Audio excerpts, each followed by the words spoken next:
Les nouveaux étudiants qui, c'est la belle vie, c'est la Dolce Vita, on commence à s'imaginer plusieurs choses et donc on va faire la fête. Salut tout le monde, j'espère que vous allez bien. En tout cas pour ma part, je vais très bien. Donc aujourd'hui on se retrouve dans une nouvelle vidéo où je vais vous donner 5 conseils qui vous permettront de bien réussir votre parcours étudiant à l'université, au collège ou en tout cas à n'importe où là où est-ce que vous êtes. Et ça va être des conseils que moi, je me suis appliquée là, ces conseils. Je vous donne pas au pif. Et d'ailleurs, je suis encore aux études. Donc les conseils que je vais vous donner m'ont servi actuellement et continuent aussi à me servir.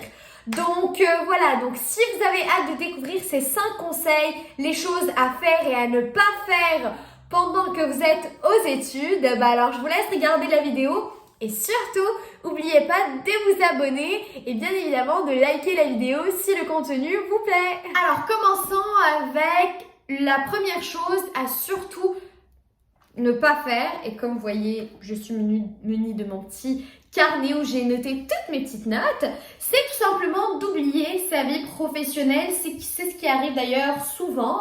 Il y a des étudiants qui vont complètement se consacrer à leurs études et bien évidemment, c'est bien. Mais commencer aussi à penser à des perspectives de carrière, c'est mieux.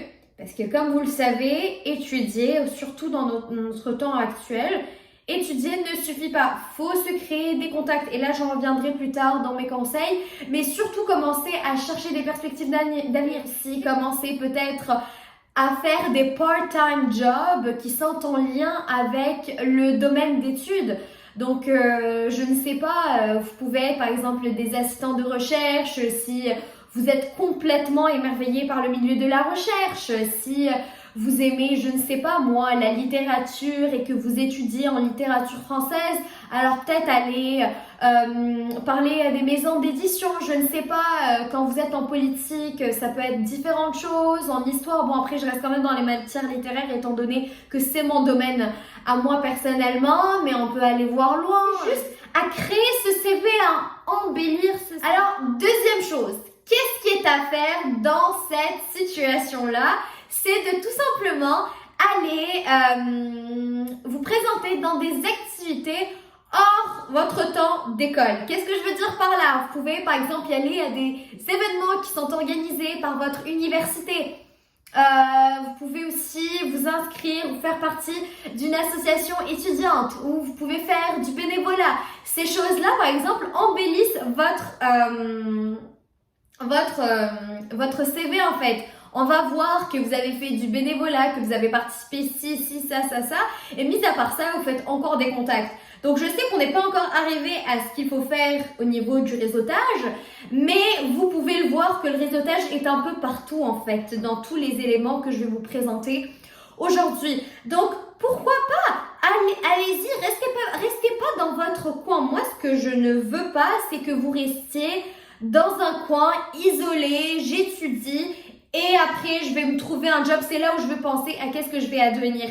Non, pensez-y dès maintenant, agrandissez votre CV et aussi faites des choses que vous aimez. Si vous aimez par exemple aller dans les soupes populaires par exemple, faire du bénévolat dans ça, alors allez-y. Si peut-être votre bénévolat c'est plus dans des, je sais pas moi, dans des clubs littéraires ou n'importe, alors allez-y, ou même faire du tutorat, aider, parce que vous êtes arrivé à l'université aussi, donc vous êtes capable d'aider, par exemple, s'il y en a qui sont en ingénierie ou qui sont en informatique, aider ceux peut-être qui sont au lycée, qui veulent développer ces habiletés-là pour aussi être prêts au parcours universitaire, et puis en même temps, vous gardez un peu de l'argent de poche, et en même temps, vous aidez, ou vous pouvez bien évidemment le faire en bénévolat. Troisième conseil et troisième chose qu'il faut faire, c'est de tout simplement socialiser. Alors, quand on est étudiant, on commence un nouveau parcours, ça on le sait. On commence une nouvelle page dans notre vie et donc on va rencontrer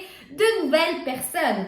Et ces personnes-là vont aussi devenir peut-être nos amis, peut-être aussi des contacts qui vont nous servir un jour, on ne sait pas parce que le milieu universitaire, on a l'impression que c'est grand, mais c'est tout petit. À un moment donné, quand en fait votre place, vous commencez un peu à connaître tout le monde. Ceux que vous ne connaissez pas, c'est ceux en fait qui ne sont même pas impliqués à l'université. Ce qui vous intéresse, vous, de connaître, c'est les gens qui sont impliqués à l'université, impliqués dans votre programme et qui travaillent aussi à l'extérieur, et aussi des alumni, des personnes donc qui ont déjà fini leur parcours universitaire et qui des fois viennent à l'université faire des présentations, etc.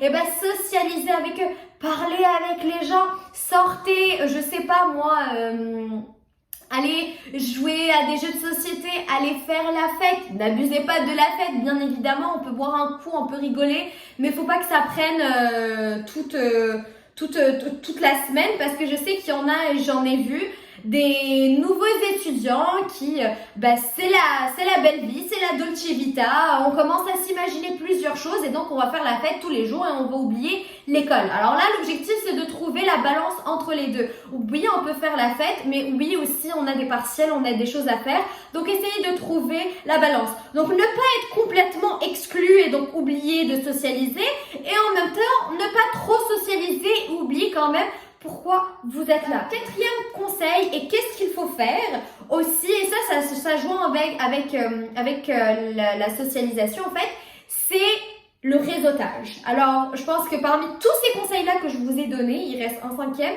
mais le plus important des plus importants à retenir, c'est le réseautage, et sûrement le cinquième qui va venir.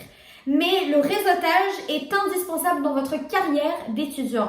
Quand on est à l'école, il y a des choses qui se font comme des journées, des semaines ouvertes, des journées ouvertes, des gens qui vont venir parler de leur métier. Moi, par exemple, à l'université, il y a eu des journées portes ouvertes. Enfin non, pas des journées portes ouvertes. Des journées portes ouvertes, c'est quand l'université accueille des nouvelles personnes hors de l'université pour découvrir et pour venir peut-être s'inscrire. Mais ce que je veux dire, c'est des salons, c'est ça. Des salons de métier, des gens qui vont venir, qui vont vous parler, qui vont vous présenter leur métier, et en même temps vous réseautez, vous apprenez des choses. Ça, c'est la méthode classique. Après, il y a aussi les méthodes moins classiques où d'ami en ami, ça revient avec socialiser, on rigole, on parle, mais on se crée aussi du réseautage, on voit qui peut nous aider, parce que ces gens-là vont vous emmener dans ce qui vous intéresse. Aller à des galas, aller à des invitations, là où il y a des professionnels. Aussi vous inscrire, vous faire un LinkedIn. Alors on peut penser que c'est n'importe quoi et que c'est loin et que c'est juste un réseau social. Mais je peux vous dire que les connexions, vous en faites sur LinkedIn, parce que vous montrez qui vous êtes, qui je suis dans ce LinkedIn. Donc sur LinkedIn, vous allez voir des salons qui vont être faits, des rencontres avec des professionnels, etc. Et donc vous allez découvrir un peu plus le milieu du travail, et donc aussi vous faire une place imposante dans cette société. Et puis, dernier conseil, et oh mon Dieu, entre le réseautage et celui-ci, je ne sais pas quel est le plus important. Ne pas se décourager. Ne pas se décourager dans les moments les plus obscurs que vous pourrez rencontrer dans votre parcours universitaire. Alors, regardez, on va parler clairement, être étudiant, c'est pas facile. Il y a plusieurs choses à faire. On doit travailler, on doit étudier, on doit socialiser, on doit faire du réseautage, on doit faire ci, ça. Mais on va aussi passer par des moments d'abus de nerfs, de souffrance parfois. Il y a aussi des événements imprévus qui peuvent arriver, qui peuvent transformer un peu le cours de votre vie. Mais surtout, ce qui est important, c'est ne pas lâcher, ne pas abandonner. Ne pas se dire, face à ce tourbillon et à ces gros obstacles, je lâche, j'arrête l'université et puis je me vois autre chose. Donc voilà les amis, c'était mes 5 conseils, les choses à faire et à ne pas faire. Merci d'avoir regardé ma vidéo, j'espère sincèrement qu'elle vous a plu. N'hésitez pas aussi à partager dans les commentaires vos conseils en tant qu'étudiant. Qu'est-ce qui vous aide, qu'est-ce qui vous aide le moins aussi, et dites-moi si mes conseils pourraient en tout cas vous aider. Et si ça ne l'est pas, dites-moi. Oui, ce conseil-là, je suis pas d'accord, là. Eh dites-moi-le. Moi, j'aime parler. Si mes conseils, il y en a un qui qui est mauvais pour vous, et ben dites-le moi. Je veux savoir votre avis. Mais en tout cas, ça c'était les choses qui moi m'ont aidé et qui sont en train finalement de développer ma carrière et aussi mon mental. Donc voilà, bien évidemment, on continue d'apprendre. Moi, c'est quoi? Je suis à ma 3e année là d'université et on apprend toujours. Et peut-être je vous reviendrai avec d'autres conseils. Mais voilà. Donc j'espère que cette vidéo vous a répondu à vos inquiétudes et puis ou n'importe à votre curiosité. Et si c'est le cas, n'oubliez pas de vous abonner, ça m'encourage beaucoup, et aussi à liker ma vidéo et aussi pourquoi pas à la partager avec vos amis, vos proches qui en ont surtout besoin. Sur ce, je vous fais de gros bisous. Et je vous dis à la prochaine. Ciao, ciao!